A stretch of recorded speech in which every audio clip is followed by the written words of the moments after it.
¿Qué tal, Rabino? ¿Cómo está? Bienvenido. Muchas gracias por su tiempo. ¿Cómo está? ¿Qué tal, Rudy? Muy bien, gracias a Dios. Gracias, como siempre, por la invitación y por la posibilidad de seguir continuando con esta explicación de Torah semanal.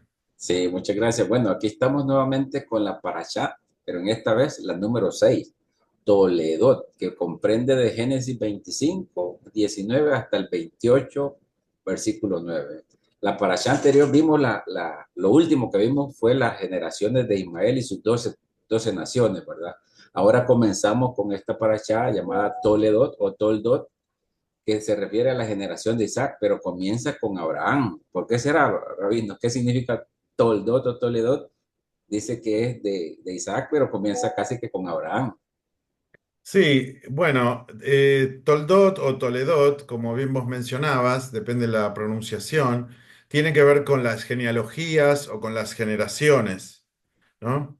En la tradición judía, nosotros entendemos que más allá de los padres biológicos que uno pueda tener, todo aquel que forma parte de nuestros antepasados y que por lo tanto nos han transmitido y legado cosas, son parte también de lo que en algún momento el Talmud llama padres también, ¿no? Padres educativos, por ponerle un nombre un poco más actual, ¿no? Y obviamente Abraham es el padre de todos, de Itzhak y de todas las generaciones de judíos que han venido por detrás, ¿no? Entonces, bueno, la Torá le da una continuidad a esta cuestión familiar para que quede claro que más allá de que Abraham tuvo otros hijos que también recibieron bendición, y que también recibieron distintos tipos de herencia, el que sigue el linaje espiritual, no solamente familiar, es Itzhak y toda su descendencia. Ok, perfecto. Bueno, aquí dice que Isaac se casó a los 40 años y más adelante vemos otra vez que Isaú también a los 40 años y anteriormente yo le había preguntado también sobre ese número de 40 años, ¿verdad? Hay otro dato aquí relevante para mí. Rebeca era estéril al igual que Sara.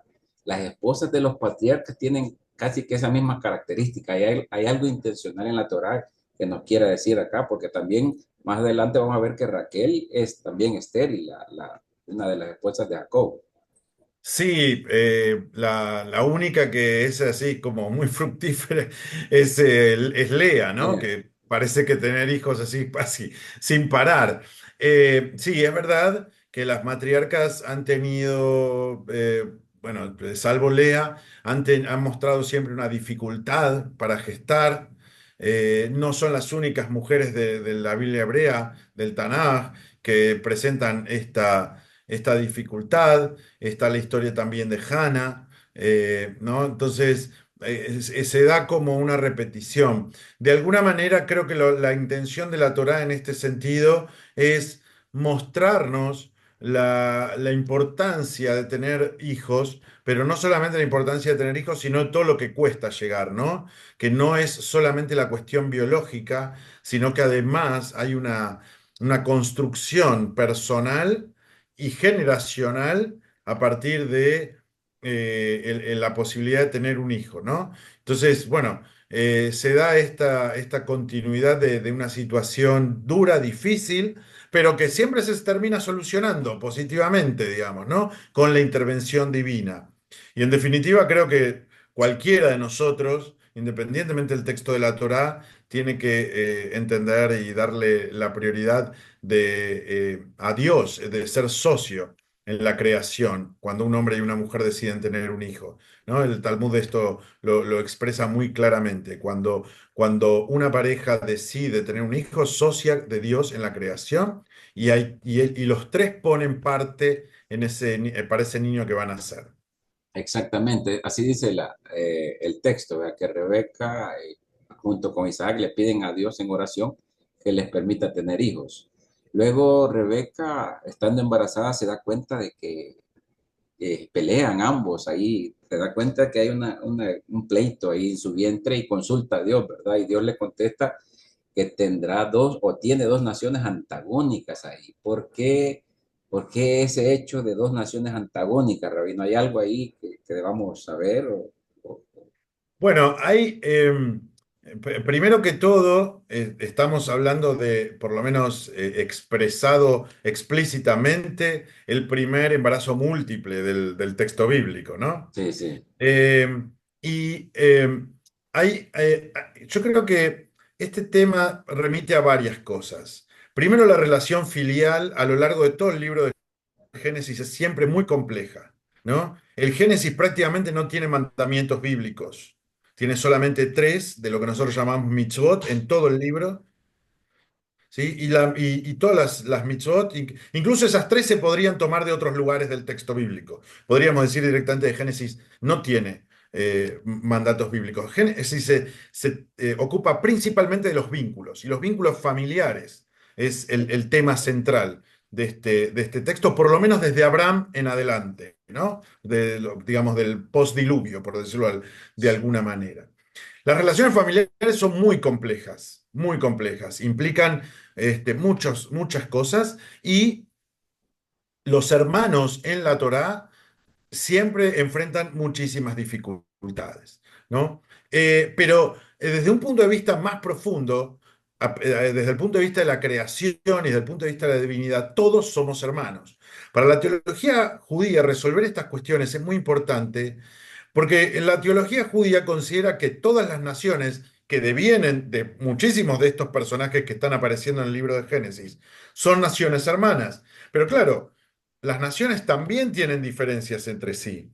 Tienen diferencias culturales, tienen diferencias de costumbres, tienen diferencias de prácticas, tienen diferencias de creencias y tienen que aprender a convivir entre sí con esas diferencias, o a pesar de esas diferencias, o a partir de esas diferencias, ¿no? Entonces, expresado en este texto en una relación particular de dos hermanos, en realidad lo que la Torá nos está abriendo es la puerta al pensamiento de un mundo muchísimo más amplio, en donde todos los seres humanos deberíamos vernos como hermanos, e incluso siendo hermanos, saber que tenemos diferencias y que tenemos que trabajar sobre ellas, ¿no?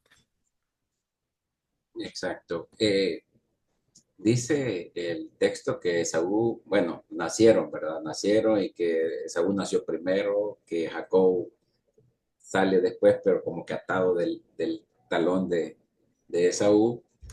Más adelante aparece que Esaú es un cazador, es violento prácticamente, ¿verdad? Es luchador del campo, mientras que Jacob es más de casa, se dedica más a la cuestión de la integridad, la familia y todo eso, ¿verdad? Y se dice que también Isaac amaba más a Esaú, dice el texto, porque comía de su casa o porque había casa en su boca.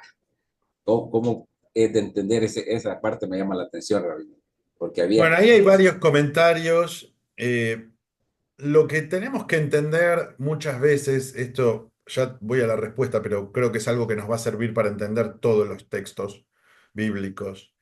En la tradición judía, como ya hemos hablado, nosotros tenemos el texto literal y tenemos la interpretación de nuestros rabinos, ¿sí? Y muchas veces la interpretación va un paso más allá a decir cosas que el texto en sí misma quizás no dice, ¿no?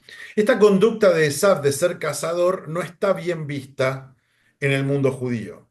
¿Sí? La caza prácticamente está prohibida, digamos. Nosotros solo faenamos animales exclusivamente por el hecho de comer, ¿sí? No por gusto ni por deporte. Entonces, Esab expresa un valor contrario a la vida judía. Y la interpretación complementa eso con el hecho de que de alguna manera Esab engañaba al decir que había casa en su boca, digamos, ¿no? Engañaba a su padre. Es una interpretación posible.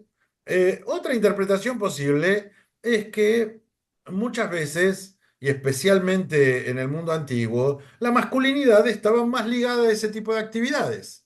Y hasta es algo lógico entendido en ese contexto del tiempo, ¿no? En realidad creo que quizás Jacob sale más de la media, ¿no? Con su forma particular de ser. Y entonces, bueno, se generaba esa división. Pero la tradición judía es muy crítica de la actitud de Itzhak y de Rivka en este sentido.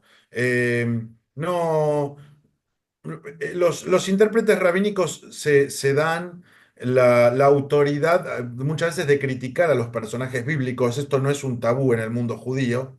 Y Rivka e Itzhak en este punto son criticados por la tradición judía porque los rabinos y nuestros sabios entendían que no es bueno que los padres elijan un hijo sobre el otro. Y no es bueno que los padres tengan preferencia de un hijo sobre el otro, porque eso contribuye a ya aumentar el natural celo que hay entre hermanos, ¿no? Por eso antes hablaba de la complejidad de los vínculos familiares. Bueno, esta relación familiar lo expresa bastante bien. De acuerdo, pero insisto en esto de del antagonismo, Rabino. He escuchado también que es posible hacer una analogía de lo que representa Jacob y Esaú, que Jacob representa más al alma y Esaú más al cuerpo, y ese antagonismo de que el alma siempre busca más a Dios y el cuerpo a las cosas terrenales, a las cosas salvajes. Es posible hacer ese tipo de analogía. Sí, se puede hacer ese tipo de analogía, pero tenemos que tener en cuenta que en la tradición judía nosotros no vemos el alma y el cuerpo como dos cosas antagónicas, sino que la vemos como dos partes de nuestro ser que tienen que encontrar un equilibrio entre sí. Eh, no tenemos ni tabúes, ni tenemos cuestiones de lo que normalmente se traduce como impurezas, que sean exclusivamente ligadas al cuerpo y que generen sobre la persona algo que no afecte al alma ni viceversa. ¿Sí? Es una cuestión de encontrar un equilibrio. Y lamentablemente estos dos hermanos el problema que tuvieron es que no pudieron encontrar un equilibrio, que todo el tiempo están peleando deseando lo que el otro tiene, ¿no? Y quizás en ese sentido sí se pudiera hacer esa analogía, pero para nosotros, para nuestra vida personal, tenemos que tener como objetivo lograr encontrar ese equilibrio entre lo material y lo espiritual, ¿no? De acuerdo. Luego vemos más adelante que Jacob y Esaú hacen un trato, ¿verdad? Y ahí bueno, podemos preguntarnos quién se aprovecha de quién, ¿ve? Porque Jacob le compra la progenitura a Esaú porque Esaú era el primero en nacer, pero Esaú se la vende porque no le interesa la primogenitura o porque realmente tiene hambre, porque viene de cazar y como que no cazó nada y viene con mucha hambre sin energía, entonces como que desprecia, ¿verdad? ¿Qué representa entonces la primogenitura en ese tiempo para ellos? Mira, el tema de la primogenitura en la Torá es un tema muy, muy amplio. Voy a tratar de resumirlo brevemente, ¿no? El hijo primogénito hereda el doble. Los animales primogénitos se dedicaban al templo, digamos, uno los tenía que ofrendar al templo, ¿no? Originalmente el trabajo del templo estaba destinado a que sea llevado adelante por los primogénitos. Después hay un cambio con eso y lo hace la tribu de Leví, pero la idea original era que lo lleven adelante los primogénitos. Bueno, se hace mucho, mucho hincapié en ese sentido. Pero si uno mira efectivamente el devenir, especialmente en este libro de Génesis, el primogénito está más ligado a lo material y no tanto a lo espiritual. El primogénito de Abraham fue Ismael. Sin embargo, el que recibe la herencia espiritual es Isaac. El primogénito, supuestamente, en términos bíblicos, fue Esau, porque fue el mellizo que nació primero, pero el que recibe la herencia espiritual es Jacob, ¿no? El primogénito de Jacob va a ser Reubén, pero realmente Reubén comete errores muy, muy graves, ya lo vamos a ver más adelante, ¿no? Y no transita dignamente su lugar de primogénito, ¿no? Creo que el más destacado de esos dos hermanos es Yehudá, por su actitud espiritual, y que fue el número 4, y Yosef, que fue el número 11 de dos hermanos, ¿no? Entonces, la primogenitura, en realidad, yo creo que tiene que ver con esta pelea entre hermanos de desear siempre lo que tiene el otro. Y en ese contexto, para centrarnos específicamente en esta escena, creo que los dos cometen dos errores muy, muy graves. ¿Sí? Eh, Sin orden de prioridad, Yakov comete un error muy grave en cambiar, de alguna manera, engañar a su hermano cambiándole algo material por algo espiritual. Él no tendría que haber actuado de esa manera, ¿no? Pero también, por otro lado, Esav tiene un desprecio por sí mismo, ¿no? Porque estamos hablando de una familia que no pasaba hambre, que no tenía penurias económicas. Digamos que no había una necesidad inmediata de recurrir a cualquier trozo de comida que se te cruzara por delante. ¿No? Yakov tiene una actitud de inmediatez muy dañina para sí mismo. Y eso creo que es un mensaje general de la Torá. Cuando nosotros nos pensamos únicamente en el placer inmediato, cometemos acciones que después tienen repercusión negativa a largo plazo en nuestra vida. Y eso creo que fue lo que le pasó a Esav, ¿no? Particularmente con esto, bueno, no me importa mi primogenitura, si total yo en algún momento me voy a morir. Es un desprecio muy grande por sí mismo. Creo que esa es la mayor transgresión que muestra Esav en esta escena. Ok, gracias. Bueno, más adelante vemos a Isaac que quería ir a Egipto porque había hambruna, lo mismo que había pasado con Abraham, que buscó ir a Egipto, pero en este caso Dios se le aparece y le dice que no vaya. Dice, y se le apareció el Eterno aquella noche y dijo, yo soy el Dios de Abraham, tu padre, no temas porque hasta hoy contigo, te bendeciré y te multiplicaré. Y le dice que no vaya, que se quede. Y él se queda en Gerar. Y también tiene miedo de que la gente de Gerar pues le quiten a Rebeca, a su esposa, ¿verdad? Y le dice que van a manejar que es su hermana. El rey Abimelech también lo ve acariciando a Rebeca y se molesta y le reclama porque le mintió, ¿verdad? Es decir, Isaac y Abraham hacen lo mismo, mienten sobre sus mujeres. O sea, qué tan hermosas eran, si no eran tan jovencitas tampoco. Bueno, vos seguramente conocés el comentario, creo que la semana pasada hablamos justamente sobre esto, ¿no? De que cuando la Torá dice que Sara tuvo 127 años, se Exacto, refiere a que a los 100 se veía como a los 20 y a los 20 se comportaba como a los 7, ¿no? O sea exactamente. que imagínate, si a los 100 se veía como a los 20, seguramente era muy bella. La Torá destaca muchas veces y los comentarios también la belleza de Sara y de Rivka también. ¿No? Que creo que es un detalle importante. Pero mira, lo que ocurre acá es, creo yo, desde el mensaje general de la Torá, principalmente desde su mensaje ético, ¿no? El pobre Abimelech cae dos veces en este engaño. Es que los hijos tenemos la tendencia a repetir los errores de nuestros padres. Por eso los padres tenemos que ser tan cuidadosos con lo que hacemos frente a nuestros hijos. ¿No? Abraham se equivocó, porque el texto deja claro que no estuvo bien eso que hizo Abraham. Yitzhak lo vuelve a repetir, ¿sí? Puede ser este hecho o puede ser otro. No viene al caso. La Torá lo expresa con este hecho. Lo que yo creo que la Torá intenta expresarnos de manera general es que uno como padre tiene que ser muy cuidadoso, ¿sí? Porque nuestros hijos pueden cometer nuestros mismos errores. En el primer caso, la mentira. Pero creo que el problema no es tanto la mentira, sino la mentira a partir de la desconfianza. Abimelech era una buena persona y Abraham no supo confiar en él e Isaac tampoco supo confiar en él. Tenemos que estar lo suficientemente abiertos a saber confiar en las buenas personas porque nos puede llevar a mentir innecesariamente, ¿no? Entonces, creo que esa podría ser una lectura para tratar de entender el por qué esto, ¿no? La acción de Itzhak creo que es consecuencia en realidad también del error que ya se había cometido anteriormente. Ok, de acuerdo, pero también vemos que Abimelech amenaza a su pueblo y les dice que no se metan con Isaac ni con su mujer Rebeca, ¿verdad?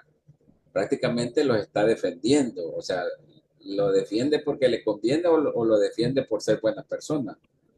Bueno, Abimelech es un personaje bastante llamativo en la Torá, porque en un mundo que era el que rodeaba a los patriarcas absolutamente politeísta, pagano, y en muchos casos ese paganismo ligado a una conducta moral bastante dudosa, ¿sí? Abimelech destaca por un comportamiento ético muy similar al que requiere el monoteísmo, ¿no? Eh, y en ese sentido creo que hay un poco de las dos cosas. Puede ser que haya un poco de interés, en el sentido de que Abraham en su momento defendió a muchos de estos reyes, ¿no? y obviamente ahí había un poderío económico y un poderío militar también de la casa de Abraham y después de la casa de Isaac, que habían sido muy prósperos, ¿no? Pero también hay una ética de Abimelech de tratar de ser un hombre justo y entender que, bueno, esta persona se equivocó, pero el hecho de que se haya equivocado no lo convierte en una mala persona. Que en definitiva es lo que nos pasa a todos constantemente, ¿no?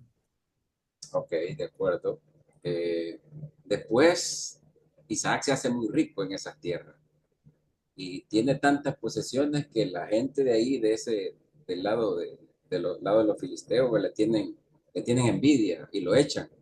Es más, los pozos que tenía Isaac se los cerraban, los volvía a abrir, Isaac se los volvían a cerrar, reabrían los pozos que le habían cerrado los de su padre Abraham y se los volvían a cerrar, hasta el punto que lo echaron. Lo echaron y aparece nuevamente Abimelech con el tiempo queriendo hacer las paces con Isaac, después de haberlo echado. Es porque, ¿por qué quiere hacer las paces? ¿Es parte de una cuestión política de querer hacer alianzas o porque también se dio cuenta de que Dios estaba con él y le convenía mejor tenerlo de amigo que de enemigo? Bueno, mira. Es una historia que lamentablemente se ha repetido tantas veces a lo largo de la historia judía, esto de los lugares de los que nos han expulsado, nos han perseguido, por justamente ver que los judíos simplemente a base de nuestro esfuerzo tratamos de tener la mejor vida posible, ¿no? Va a volver a pasar algo similar en Egipto, la consecuencia va a ser la esclavitud. Y en tantos otros lugares a lo largo de la historia, ¿no? En la Edad Media incluso en la era moderna también. Pero sí claramente hay un interés, claramente hay un interés, que ojo no es malo, ¿eh? Porque acá estamos hablando de política, ¿no? Abimelech era un rey, ¿sí? Y él ve que hay una prosperidad en Itzhak que dice, yo la quiero tener en mi reino. Todos los países quieren tener a los mejores. Si vos sos un buen científico, te van a salir becas de todos lados. Si vos sos o sea, el que es muy, muy bueno en su profesión, le van a llover becas, le van a llover llamados para dar charlas, etcétera, etcétera, etcétera, ¿no? Sí, Y obviamente los países quieren tener eso porque eso genera también y potencia la propia nación. Entonces, creo que sí, hay un interés, hay una lectura política ahí de parte de Abimelech, ¿sí? Creo que el mensaje general, teniendo en cuenta toda la escena, es nunca eches al que le va bien, digamos, al que le va bien lo tenés que tener cerca tuyo, obviamente, siempre tenés que ser amigo del que le va bien, ¿sí? Bueno, cometió un error Abimelech y después intentó repararlo. ok, perfecto. Bueno, luego sigue el relato diciendo que Esaú se casa también a los 40 años, solo que esta vez se casó con dos mujeres, una tal Judith y una tal Basemat o Basemat, no sé cómo decirlo, que eran eteas, mujeres que no eran del agrado de Rebeca ni de Isaac, hasta el punto que le causaban tantas preocupaciones y angustias y tristezas que algunos comentaristas dicen que fueron las responsables o que les causaron de alguna manera la ceguera a Isaac. Es así, podría interpretarse. Hay varias interpretaciones sobre la ceguera de Itzhak. Hay un midrash muy, muy lindo también que habla de que Itzhak comenzó en realidad su proceso de ceguera en el altar al cual lo llevó Abraham. Eh, Cuando Itzhak estaba en el altar boca arriba mirando hacia el cielo y apareció el ángel que le detuvo el cuchillo a Abraham, el ángel aparece llorando porque, por esta idea de que tuvo Abraham de querer sacrificar a su propio hijo, y las lágrimas del ángel cayeron sobre los ojos de Itzhak y eso fue demasiado fuerte para su vista, y con el tiempo fue perdiendo la vista. Es un relato rabínico muy, muy hermoso del carácter de Itzhak. Pero particularmente en el caso de las mujeres, yo creo que Esab tenía una conducta, tenía una personalidad. Hay, hay, hay ciertas cuestiones que son innatas en la personalidad de las personas, no, no importa cómo sus padres lo hayan educado. Uno puede tener hijos, incluso gemelos, nacidos y criados en la misma casa y cada uno tiene su personalidad. Ahora, los padres tenemos mucho que ver en cuanto a qué transmitimos. Y ahí creo que hay un error de los padres, especialmente de Itzhak.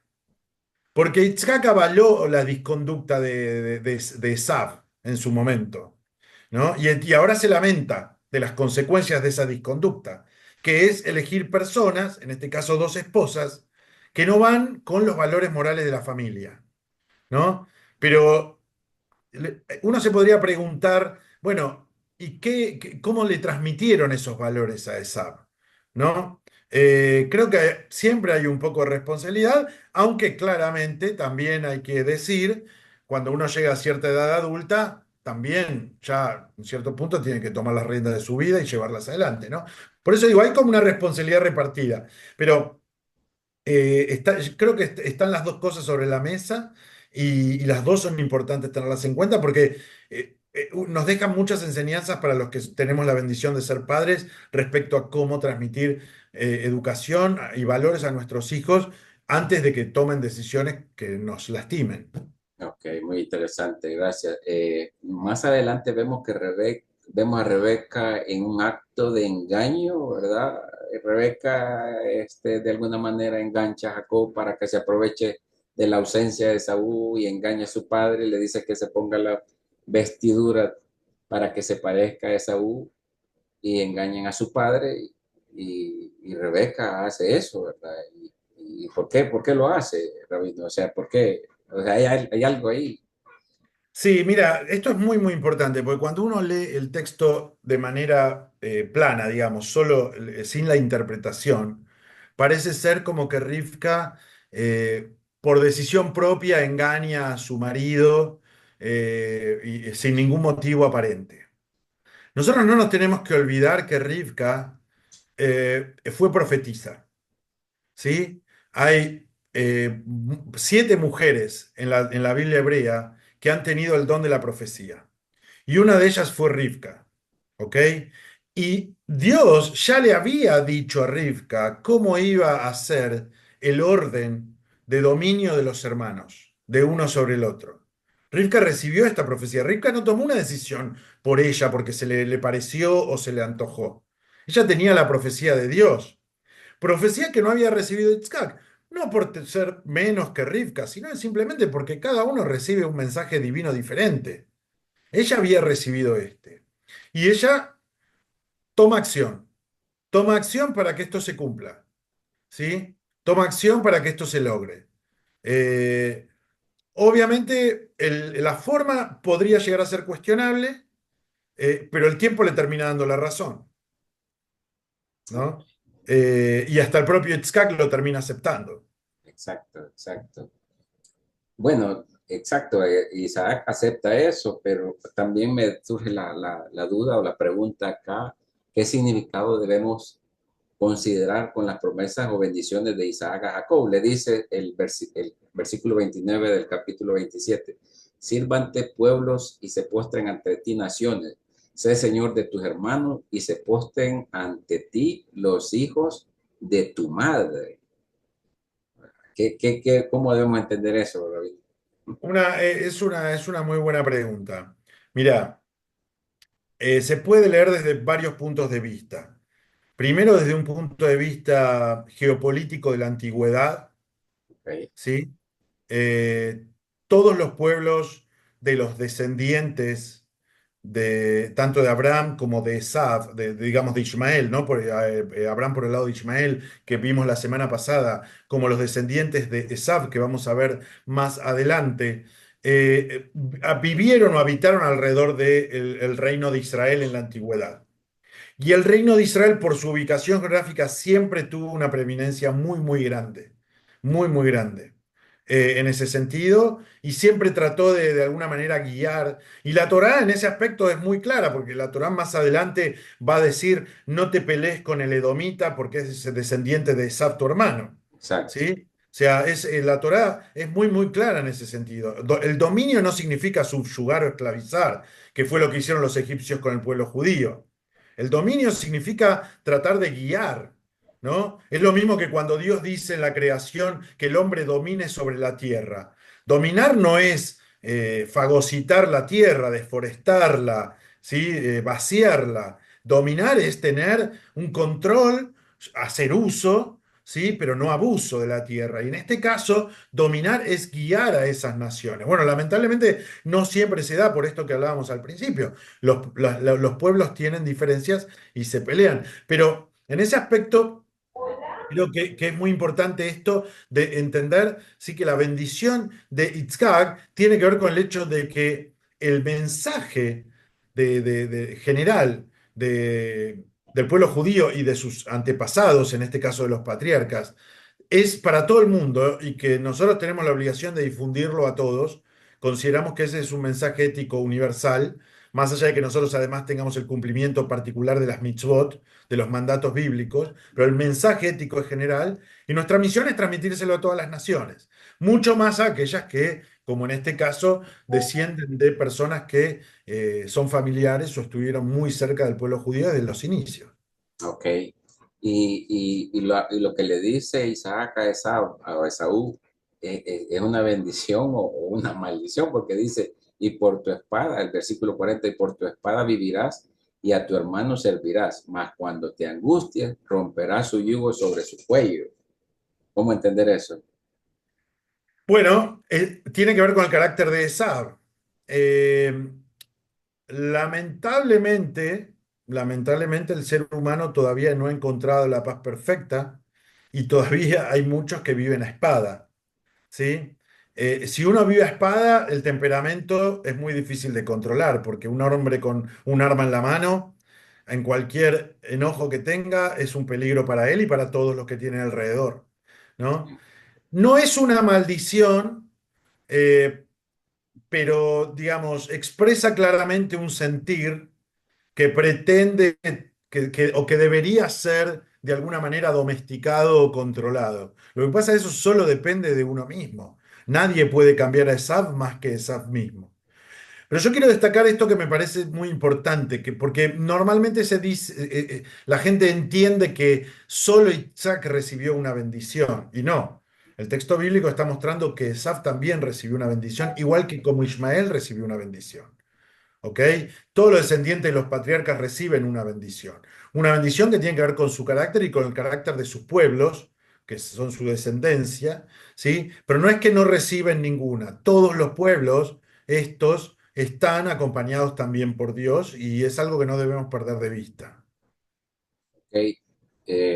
Pero después Esaú promete matar a Jacob. Y eso lo Mm. escucha Rebeca y le preocupa. Le preocupa y convence a Isaac de que Jacob tiene que irse para las tierras de donde procede Rebeca, ¿verdad? Y Isaac acepta, porque no es posible que se vaya a casar también con una de estas mismas mujeres que no concuerdan con sus creencias. Y dice que Jacob se fue, ¿verdad? Isaac le pide que se vaya de la familia de Rebeca y lo bendice con las bendiciones de Abraham. ¿En qué consisten esas bendiciones de Isaac? Las mismas que recibió de Abraham y que se las traspasa a Jacob. Sí, bueno, primero que todo quiero decir que Itzhak, acá está un poco el reconocimiento de Itzhak de que la actitud de Rivka fue adecuada, ¿no? Exacto, exacto. Porque ahora sí él da una bendición eh, por decisión propia, ¿no? Y una bendición muy, muy trascendente, que es la bendición espiritual, no solo la material, sino la espiritual. También hablar un poco sobre Saf, su actitud muestra claramente su carácter impulsivo una vez más, Sí, ¿no? Y eso es un problema. No necesariamente una persona que es impulsiva es mala persona, pero en el momento en que sus impulsos le ganan, comete actos que después lamenta. Algunos pueden ser reparados, pero otros no. Entonces uno tiene que estar muy atento a eso, ¿no? Creo que es un tema que muy importante. Saab es un personaje que a mí particularmente me gusta mucho en el sentido porque sus actitudes, no termina de ser una mala persona Saab, pero sus actitudes nos enseñan tantas cosas de lo que no tenemos que hacer, que realmente hay que leerlo en profundidad de ese personaje, ¿no? Y ahora específicamente sobre el tema de las bendiciones, a ver, la bendición, esto ya lo hemos hablado, creo que por lo menos en los últimos dos encuentros, ¿no? La bendición espiritual de los patriarcas no tiene nada que ver con la materialidad. Obviamente, les va bien económicamente, como le fue a Abraham, y la Torá también nos muestra que a Isaac le fue bien, ¿no? Pero acá hay una bendición espiritual que tiene que ver con un modelo de valores que tiene que trascender, que debe trascender de generación en generación, hasta que, bueno, esto después se convierte en el modelo de valores de un pueblo entero, ¿no? A partir de la salida de Egipto y la entrega de la Torá. Pero acá está claro cuál es la descendencia. Abraham, Isaac y Jacob, los tres primeros patriarcas.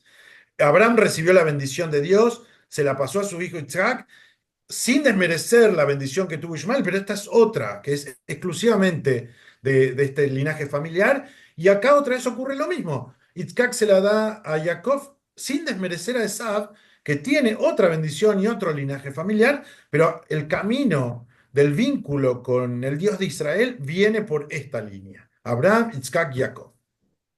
Ok, pero entiendo que también le dio mucha plata, dinero, porque cuando Abraham mandó a Eliezer a buscarle mujer a Isaac, le dio mucho dinero, y aquí también lo está mandando Isaac a buscar mujer allá donde las parientes de su madre y tiene que darle dinero para ir a buscar mujer también. Sí, bueno, eso pasa. Obviamente, un joven, especialmente en el mundo antiguo, la dote era muy importante, ¿no? Y las familias miraban mucho eso. Eh, También hay que tener en cuenta que vos conocés a tus primos y a tus hermanos, ¿no?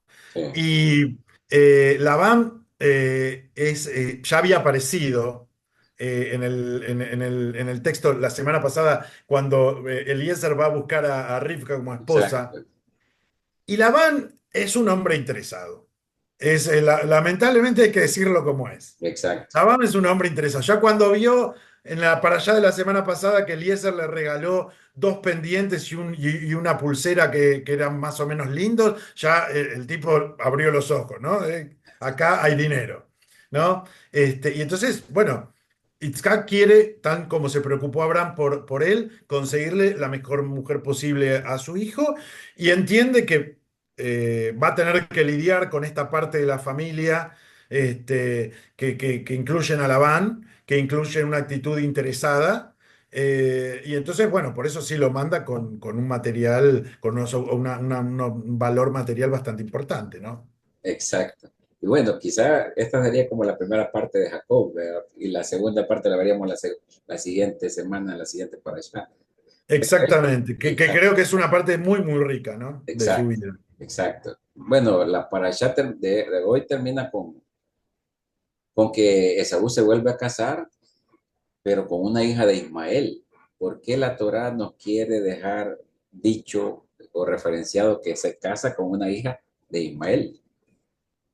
Bueno, a ver, así como Abraham mandó a buscar a Rivka, a su familia, ¿sí? Esav, pensemos que es un momento del mundo en el cual las familias y los clanes tampoco son tantos, ¿no? No estamos hablando de los Sí, 8.000 millones de habitantes que tenemos hoy, ¿no? Entonces, sí, se busca obviamente el linaje familiar, se buscan ciertos valores en común, sin hacer un juicio de valor de esos valores, ¿no? Se buscan valores en común. Probablemente Esav se sentía mucho más afín con las hijas de los ismaelitas, y por eso busca familia por ese lado. Pero creo que eso le da una entidad importante al relato bíblico, ¿no? De que todas estas familias igual se vinculaban y que sus descendencias se van a terminar ligando. Toda la historia del mundo antiguo es una ligazón de estas familias, ¿sí? Que no es la misma historia, cabe aclarar, de los pueblos cananeos que vivían alrededor. exacto. ¿Sí? No es lo mismo, ¿sí? Uno puede estar más o menos de acuerdo con la conducta de Ismael, con la conducta de Sabi, con sus descendientes, pero está claro que no tenían la disconducta moral terrible que mostraban los pueblos de Canaán, ¿no? Que ya era otro nivel, ¿no? Por eso Abraham dice, acá no quiero esposa para mi hijo, ¿no? Bueno, eso creo que es un detalle importante porque le da valor a estos pueblos que también son pueblos del mismo linaje familiar. Interesante, interesante, pero ya el tiempo nos acogió. Nos aprende. Sí. Gracias, Rabino. Terminamos esta paracha y bueno, nos vemos en la próxima. Gracias, Rudy. Saludos para todos y muchas gracias por esta continuidad semana a semana. Sí, gracias. Shalom. Shalom a todos.